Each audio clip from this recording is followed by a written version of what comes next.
The Complete Works of William Shakespeare by William Shakespeare. Act 3. Scene I. The Wood. The Queen of Fairies still lying asleep. Enter Bottom, Quince, Snout, Starveling, Snug, and Flute. Bottom. Are we all met? Quince. Pat, pat, and here's a marvelous convenient place for our rehearsal. This green plot shall be our stage, this hawthorn brake our tiring house, and we will do it in action, as we will do it before the Duke. Bottom. Peter Quince? Quince. What sayest thou, bully Bottom? Bottom. There are things in this comedy of Pyramus and Thisbe that will never please.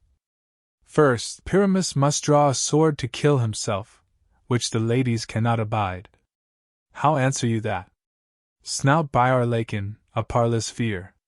Starveling. I believe we must leave the killing out, when all is done. Bottom. Not a whit, I have a device to make all well. Write me a prologue, and let the prologue seem to say we will do no harm with our swords, and that Pyramus is not killed indeed, and for the more better assurance, tell them that I Pyramus am not Pyramus but Bottom the Weaver. This will put them out of fear. Quince.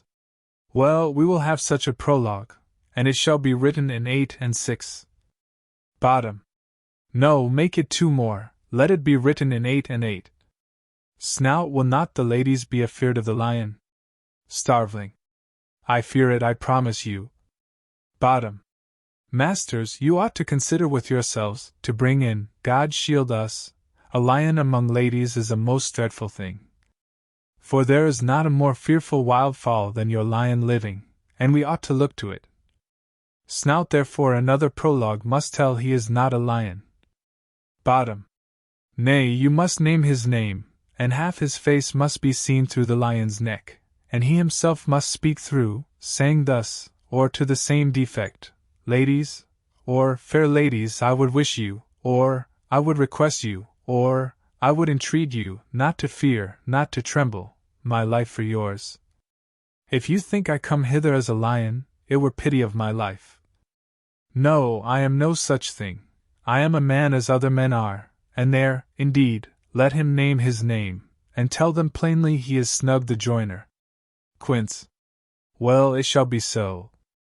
But there is 2 hard things, that is, to bring the moonlight into a chamber, for you know, Pyramus and Thisbe meet by moonlight. Snout, doth the moon shine that night we play our play? Bottom. A calendar, a calendar. Look in the almanac, find out moonshine, find out moonshine. Quince. Yes, it doth shine that night. Bottom.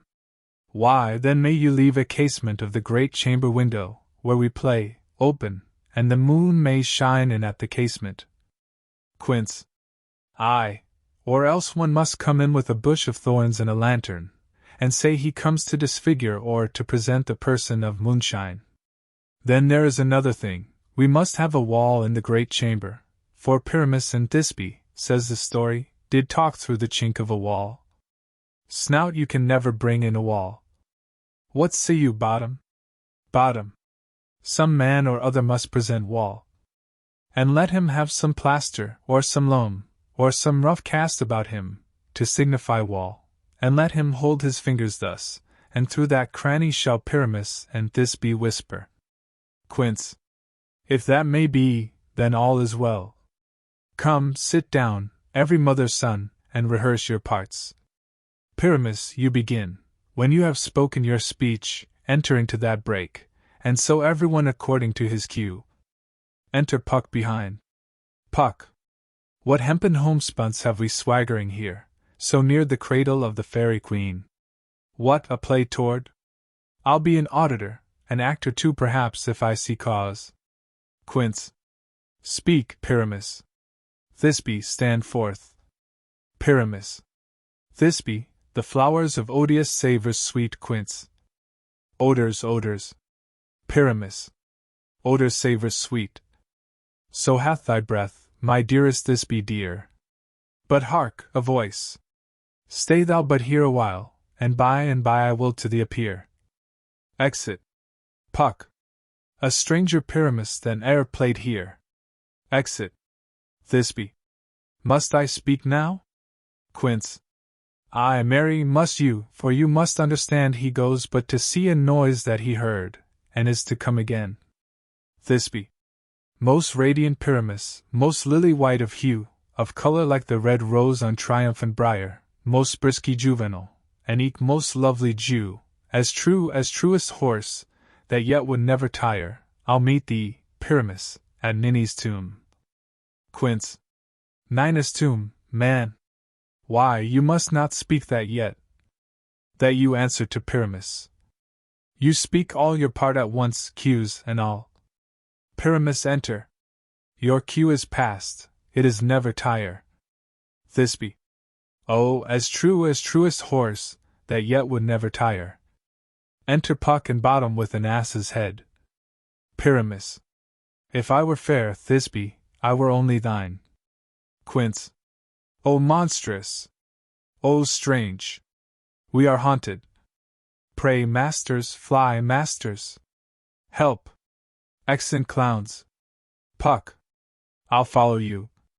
I'll lead you about around, through bog, through bush, through brake, through briar. Sometime a horse I'll be, sometime a hound, a hog, a headless bear, sometime a fire, and neigh, and bark, and grunt, and roar, and burn, like horse, hound, hog, bear, fur. At every turn. Exit. Bottom. Why do they run away? This is the knavery of them to make me afeard. Enter Snout. Snout, O Bottom, thou art changed. What do I see on thee? Bottom. What do you see? You see an ass head of your own, do you? Exit Snout. Enter Quince. Quince. Bless thee, Bottom. Bless thee. Thou art translated. Exit. Bottom. I see their knavery. This is to make an ass of me, to frighten me, if they could. But I will not stir from this place, do what they can. I will walk up and down here, and I will sing, that they shall hear I am not afraid. Sings. The ouzelcock, so black of hue, with orange tawny bill, the throstle with his notes so true, the wren with little quill. Titania. Waking. What angel wakes me from my flowery bed? Bottom. Sings. The finch, the sparrow, and the lark, the plain-song cuckoo grey, whose note full many a man doth mark, and dares not answer nay. For, indeed, who would set his wit to so foolish a bird? Who would give a bird the lie, though he cry cuckoo never so? Titania. I pray thee, gentle mortal, sing again. Mine ear is much enamoured of thy note. So is mine eye enthralled to thy shape, and thy fair virtue's force perforce doth move me, on the first view, to say, to swear I love thee. Bottom. Methinks, mistress, you should have little reason for that. And yet, to say the truth, reason and love keep little company together nowadays. The more the pity that some honest neighbors will not make them friends. Nay, I can gleek upon occasion. Titania. Thou art as wise as thou art beautiful. Bottom. Not so either, but if I had wit enough to get out of this wood, I have enough to serve mine own turn. Titania. Out of this wood do not desire to go. Thou shalt remain here whether thou wilt or no. I am a spirit of no common rate. The summer still doth tend upon my state, and I do love thee, therefore, go with me. I'll give thee fairies to attend on thee, and they shall fetch thee jewels from the deep, and sing, while thou on pressed flowers dost sleep. And I will purge thy mortal grossness so that thou shalt like an airy spirit go. Peas blossom, cobweb, moth, and mustard seed. Enter 4 fairies. Peas blossom, red ink, cobweb, and I, moth, and I, mustard seed, and I, all. Where shall we go? Titania. Be kind and courteous to this gentleman. Hop in his walks and gambol in his eyes. Feed him with apricots and dewberries, with purple grapes, green figs, and mulberries. The honey bags steal from the humblebees, and for night tapers, crop their waxen thighs, and light them at the fiery glowworm's eyes, to have my love to bed and to arise, and pluck the wings from painted butterflies, to fan the moonbeams from his sleeping eyes. Nod to him, elves, and do him courtesies. Peas blossom. Hail, mortal! Cobweb. Hail, moth! Hail, mustard seed! Hail, bottom! I cry your worship's mercy heartily. I beseech your worship's name. Cobweb, cobweb, bottom! I shall desire you of more acquaintance, good Master Cobweb. If I cut my finger, I shall make bold with you. Your name, honest gentleman? Peas blossom. Peas blossom. Bottom. I pray you, commend me to Mistress Squash, your mother, and to Master Peas Cod, your father. Good Master Peas blossom, I shall desire you of more acquaintance too. Your name, I beseech you, sir? Mustard seed. Mustard seed. Bottom. Good Master Mustard seed, I know your patience well. That same cowardly giant like ox beef hath devoured many a gentleman of your house. I promise you, your kindred hath made my eyes water ere now. I desire you of more acquaintance, good Master Mustard seed. Titania. Come, wait upon him, lead him to my bower. The moon, methinks, looks with a watery eye, and when she weeps, weeps every little flower, lamenting some enforced chastity. Tie up my love's tongue, bring him silently. Exeunt. Scene 2. Another part of the wood. Enter Oberon. Oberon. I wonder if Titania be a-whacked, then, what it was that next came in her eye, which she must dote on in extremity. Enter Puck. Here comes my messenger. How now, mad spirit? What night rule now about this haunted grove? Puck. My mistress with a monster is in love. Near to her close and consecrated bower, while she was in her dull and sleeping hour, a crew of patches, rude mechanicals, that work for bread upon Athenian stalls, were met together to rehearse a play intended for great Theseus' nuptial day. The shallowest thick skin of that barren sort who Pyramus presented in their sport, forsook his scene and entered in a break. When I did him at this advantage take, an ass's knoll I fixed on his head. Anon, his Thisbe must be answered, and forth my mimic comes. When they him spy, as wild geese that the creeping fowler eye, or russet-pated choughs, many in sort, rising and cawing at the gun's report, sever themselves and madly sweep the sky, so at his side away his fellows fly, and at our stamp, here o'er and o'er one falls, he murder cries, and help from Athens calls. Their sense thus weak, lost with their fears thus strong, made senseless things begin to do them wrong, for briars and thorns at their apparel snatch, some sleeves, some hats, from Yildiz all things catch. I led them on in this distracted fear, and left sweet Pyramus translated there. When in that moment, so it came to pass, Titania whacked, and straightway loved an ass. Oberon. This falls out better than I could devise. But hast thou yet latched the Athenian's eyes with the love-juice, as I did bid thee do? Puck. I took him sleeping that is finished too, and the Athenian woman by his side, that, when he whacked, of force she must be wide. Enter Demetrius and Hermia. Oberon. Stand close. This is the same Athenian. Puck. This is the woman, but not this the man. Demetrius. Oh, why rebuke you him that loves you so? Lay breath so bitter on your bitter foe. Hermia. Now I but chide, but I should use thee worse, for thou, I fear, hast given me cause to curse. If thou hast slain Lysander in his sleep, being o'er shoes and blood, plunge in the deep, and kill me too. The sun was not so true unto the day as he to me.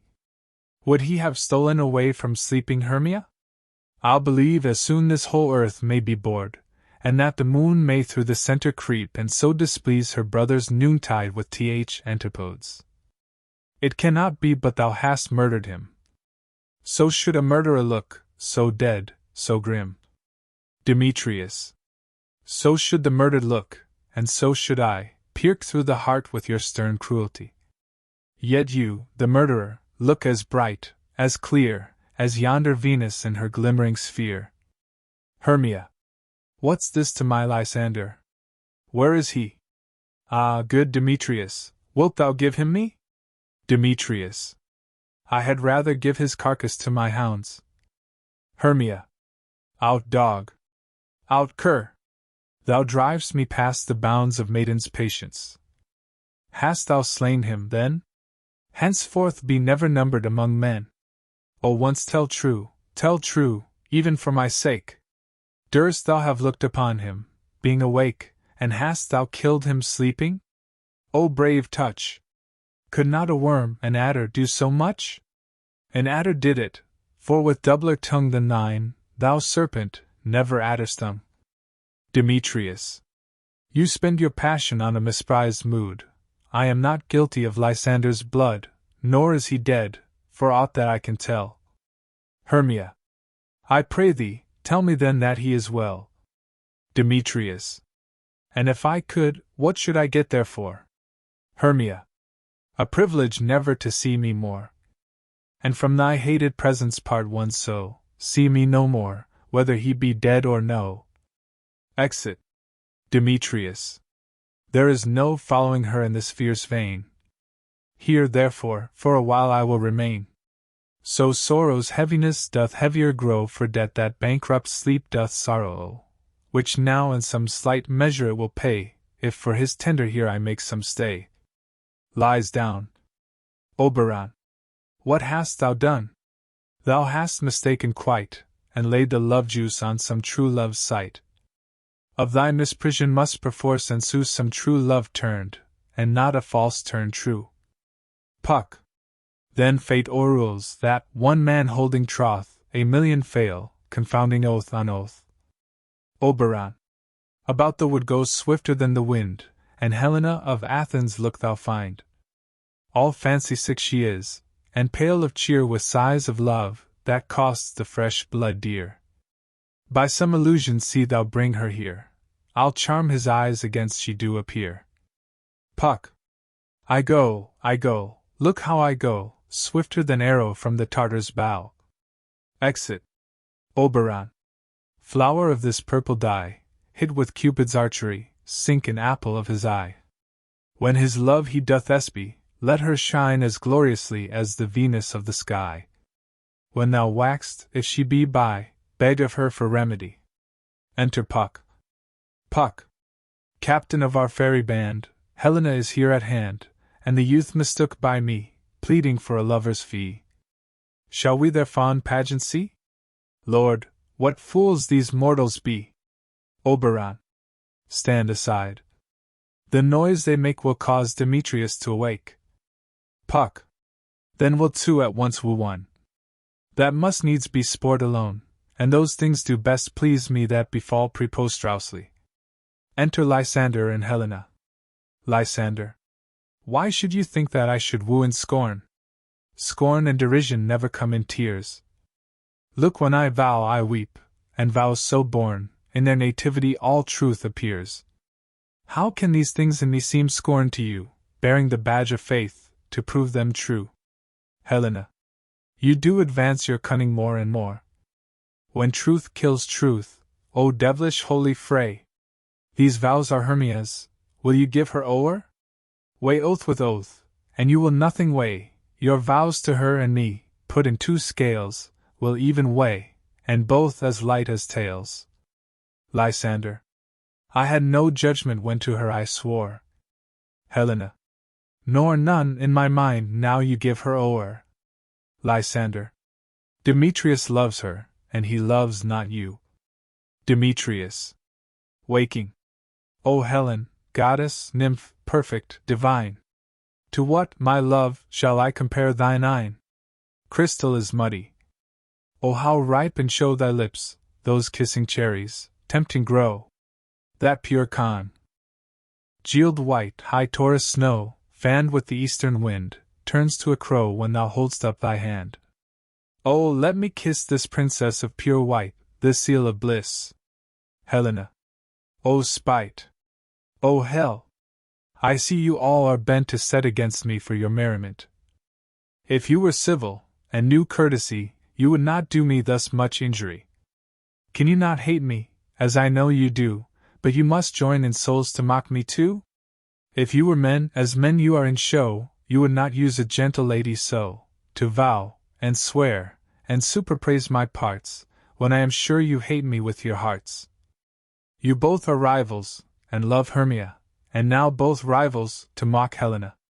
A trim exploit, a manly enterprise, to conjure tears up in a poor maid's eyes with your derision. None of noble sort would so offend a virgin, and extort a poor soul's patience, all to make you sport. Lysander. You are unkind, Demetrius. Be not so, for you love Hermia, this you know I know. And here, with all goodwill, with all my heart, in Hermia's love I yield you up my part, and yours of Helena to me bequeath, whom I do love and will do till my death. Helena. Never did mockers waste more idle breath. Demetrius. Lysander, keep thy Hermia, I will none. If e'er I loved her, all that love is gone. My heart to her but as guest-wise sojourned, and now to Helen is it home returned, there to remain. Lysander. Helen, it is not so. Demetrius. Disparage not the faith thou dost not know, lest to thy peril thou abide it dear. Look where thy love comes, yonder is thy dear. Enter Hermia. Hermia. Dark night, that from the eye his function takes, the ear more quick of apprehension makes, wherein it doth impair the seeing sense, it pays the hearing double recompense. Thou art not by mine eye, Lysander, found, mine ear, I thank it, brought me to thy sound. But why unkindly didst thou leave me so? Lysander. Why should he stay whom love doth press to go? Hermia. What love could press Lysander from my side? Lysander. Lysander's love, that would not let him bide, fair Helena, who more engilds the night than all yon fiery oes and eyes of light. Why seek'st thou me? Could not this make thee know the hate I bear thee made me leave thee so? Hermia.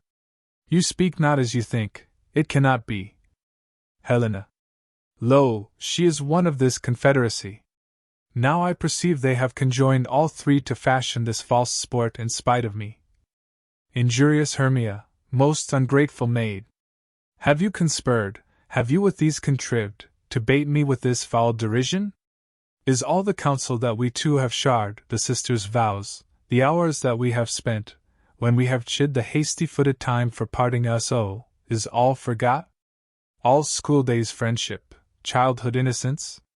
We, Hermia, like two artificial gods, have with our needles created both one flower, both on one sampler, sitting on one cushion, both warbling of one song, both in one key, as if our hands, our sides, voices, and minds had been incorporate. So we grew together, like to a double cherry, seeming parted, but yet a union in partition, two lovely berries molded on one stem, so, with two seeming bodies, but one heart, two of the first, like coats in heraldry, due but to one, and crowned with one crest. And will you rend our ancient love asunder, to join with men in scorning your poor friend? It is not friendly, 'tis not maidenly. Our sex, as well as I, may chide you for it, though I alone do feel the injury. Hermia. I am amazed at your passionate words, I scorn you not, it seems that you scorn me. Helena. Have you not set Lysander, as in scorn, to follow me, and praise my eyes and face? And made your other love, Demetrius, who even but now did spurn me with his foot, to call me goddess, nymph, divine and rare, precious, celestial? Wherefore speaks he this to her he hates? And wherefore doth Lysander deny your love, so rich within his soul, and tender me, forsooth, affection, but by your setting on, by your consent? What though I be not so in grace as you, so hung upon with love, so fortunate, but miserable most, to love unloved? This ye should pity rather than despise. Hermia. I understand not what you mean by this. Helena. I do. Persever, counterfeit sad looks, make mouths upon me when I turn my back, wink each at other, hold the sweet jest up. This sport, well carried, shall be chronicled. If you have any pity, grace, or manners, you would not make me such an argument. But fare you well. 'Tis partly my own fault, which death or absence soon shall remedy. Lysander. Stay, gentle Helena, hear my excuse, my love, my life, my soul, fair Helena. Helena. O excellent! Hermia. Sweet, do not scorn her so. Demetrius. If she cannot entreat, I can compel. Lysander. Thou canst compel no more than she entreat. Thy threats have no more strength than her weak prayers. Helen, I love thee, by my life I do. I swear by that which I will lose for thee to prove him false that says I love thee not. Demetrius. I say I love thee more than he can do. Lysander. If thou say so, withdraw, and prove it too. Demetrius. Quick, come. Hermia. Lysander, whereto tends all this? Lysander. Away, you Ethiop. Demetrius. No, no. He will seem to break loose. Take on as you would follow, but yet come not. You are a tame man, go. Lysander. Hang off, thou cat, thou burr. Vile thing, let loose, or I will shake thee from me like a serpent. Hermia. Why are you grown so rude? What change is this, sweet love? Lysander. Thy love? Out, tawny Tartar, out! Out, loathed medicine! O hated potion, hence! Hermia. Do you not jest? Helena. Yes, sooth, and so do you. Lysander. Demetrius, I will keep my word with thee. Demetrius. I would I had your bond, for I perceive a weak bond holds you. I'll not trust your word. Lysander. What, should I hurt her, strike her, kill her dead? Although I hate her, I'll not harm her so. Hermia. What, can you do me greater harm than hate? Hate me? Wherefore? O me! What news, my love? Am not I Hermia? Are not you Lysander? I am as fair now as I was erewhile. Since night you loved me, yet since night you left me. Why then, you left me, oh, the gods forbid! In earnest, shall I say? Lysander. Aye, by my life, and never did desire to see thee more. Therefore be out of hope, of question, of doubt, be certain, nothing truer. 'Tis no jest that I do hate thee and love Helena. Hermia. O me! You juggler! You canker blossom! You thief of love! What? Have you come by night, and stolen my love's heart from him? Helena. Fine, I faith. Have you no modesty, no maiden shame, no touch of bashfulness? What, will you tear impatient answers from my gentle tongue? Fie, fie, you counterfeit, you puppet, you! Hermia. Puppet! Why so? Aye, that way goes the game. Now I perceive that she hath made compare between our statures, she hath yarged her height, and with her personage, her tall personage, her height, forsooth, she hath prevailed with him. And are you grown so high in his esteem because I am so dwarfish and so low? How low am I, thou painted maple? Speak, how low am I? I am not yet so low but that my nails can reach unto thine eyes. Helena. I pray you, though you mock me, gentlemen, let her not hurt me. I was never cursed. I have no gift at all in shrewishness. I am a right maid for my cowardice. Let her not strike me. You perhaps may think, because she is something lower than myself, that I can match her. Hermia. Lower! Hark again. Helena. Good Hermia, do not be so bitter with me. I evermore did love you, Hermia, did ever keep your counsels, never wronged you, save that, in love unto Demetrius, I told him of your stealth unto this wood. He followed you, for love I followed him, but he hath chid me hence, and threatened me to strike me, spurn me, nay, to kill me too, and now, so you will let me quiet go, to Athens will I bear my folly back, and follow you no further. Let me go, you see how simple and how fond I am. Hermia. Why, get you gone. Who is that hinders you? Helena. A foolish heart that I leave here behind. Hermia. What? With Lysander? Helena. With Demetrius. Lysander. Be not afraid, she shall not harm thee, Helena. Demetrius. No, sir, she shall not, though you take her part. Helena. Oh, when she's angry, she is keen and shrewd. She was a vixen when she went to school, and though she be but little, she is fierce. Hermia. Little again. Nothing but low and little? Why will you suffer her to flout me thus? Let me come to her. Lysander. Get you gone, you dwarf, you minimus, of hindring not grass made, you bead, you acorn. Demetrius. You are too officious in her behalf that scorns your services. Let her alone. Speak not of Helena, take not her part, for if thou dost intend never so little show of love to her, thou shalt abye it. Lysander. Now she holds me not. Now follow, if thou darest, to try whose right, of thine or mine, is most in Helena. Demetrius. Follow. Nay, I'll go with thee, cheek by jowl. Exeunt Lysander and Demetrius. Hermia. You, mistress, all this coil is long of you. Nay, go not back. Helena. I will not trust you, nor longer stay in your cursed company. Your hands than mine are quicker for a fray. My legs are longer, though, to run away. Exit. Hermia. I am amazed, and know not what to say. Exit, pursuing Helena. Oberon. This is thy negligence, still thou misact'st, or else commits thy knaveries wilfully. Puck. Believe me, king of shadows, I mistook. Did not you tell me I should know the man by the Athenian garments he had on? And so far blameless proves my enterprise that I have anointed an Athenian's eyes, and so far am I glad it so did sort, as this their jangling I esteem a sport. Oberon. Thou sayest these lovers seek a place to fight.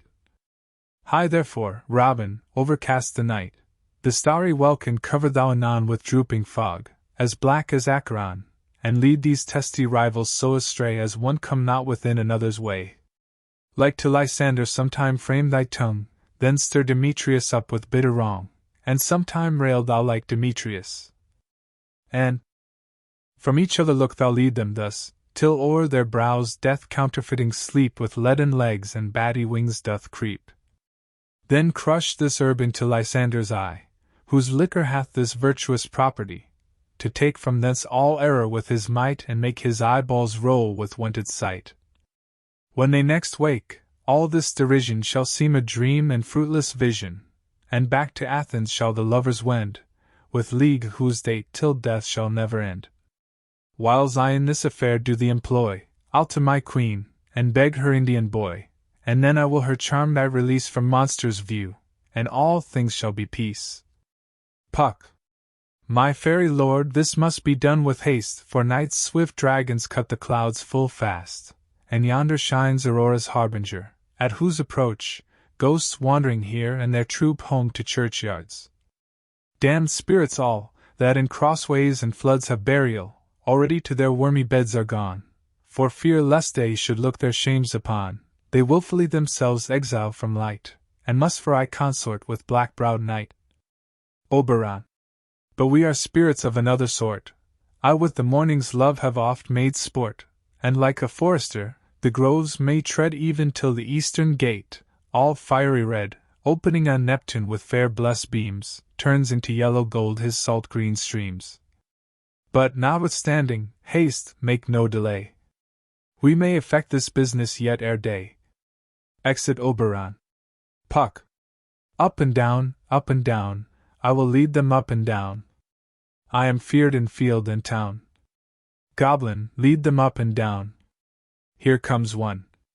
Enter Lysander. Lysander. Where art thou, proud Demetrius? Speak thou now. Puck. Here, villain, drawn and ready.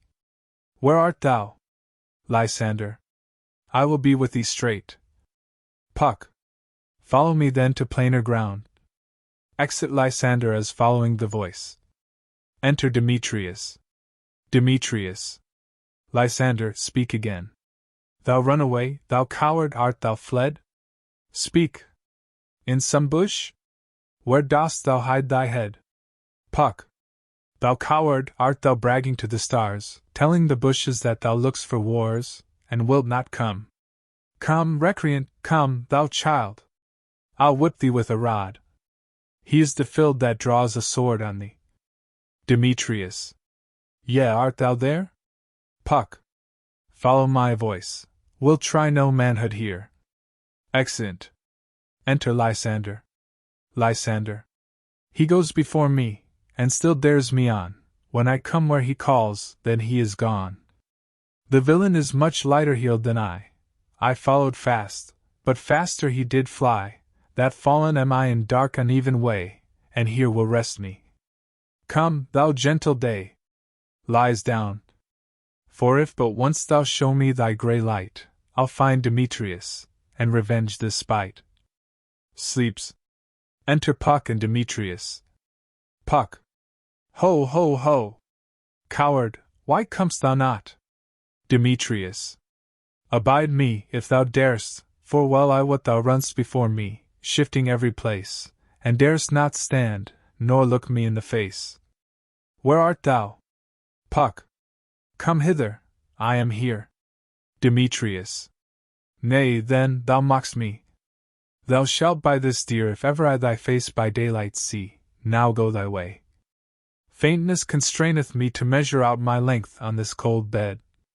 By day's approach look to be visited. Lies down and sleeps. Enter Helena. Helena. O weary night, O long and tedious night, abate thy hours.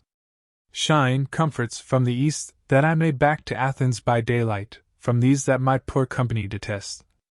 And sleep, that sometimes shuts up sorrow's eye, steal me awhile from mine own company. Sleeps. Puck. Yet but 3? Come one more. 2 of both kinds makes up 4. Here she comes, cursed and sad. Cupid is a knavish lad thus to make poor females mad. Enter Hermia. Hermia.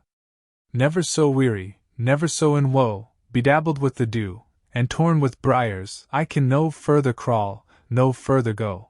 My legs can keep no pace with my desires. Here will I rest me till the break of day. Heaven shield Lysander, if they mean a fray. Lies down. Puck. On the ground sleeps sound. I'll apply to your eye, gentle lover, remedy. Squeezing the juice on Lysander's eye. When thou wax'st, thou tax'st true delight in the sight of thy former lady's eye. And the country proverb known, that every man should take his own, in your waking shall be shown. Jack shall have Jill, not shall go ill. The man shall have his mare again, and all shall be well. Exit Puck.